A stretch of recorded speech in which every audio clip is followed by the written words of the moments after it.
यता यसो राजा आउने भयो भने राजातिर, राजाको केही भएन भने अर्कोतिर, कुनै आधारै नभए क्या जगै नभएको पार्टी हो, यसको सिद्धान्त नै छैन भनेर एकदमै व्यापक आलोचना हुने।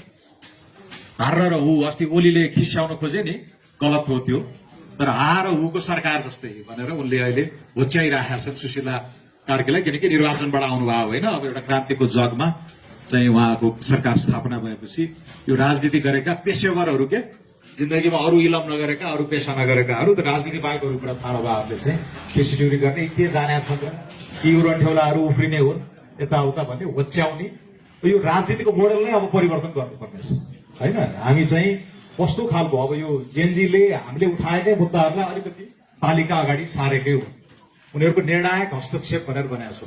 अघि सुवर्णजीले खै पार्टीले एक्नोलेज गरेन भन्नुभयो, उहाँले पार्टीको विज्ञप्तिहरू अलिअलि पढ्ने बानी गर्नु पर्यो। भदौ 20 देखि भदौ 30 सम्म 8वटा वक्तव्य निकालेको छ।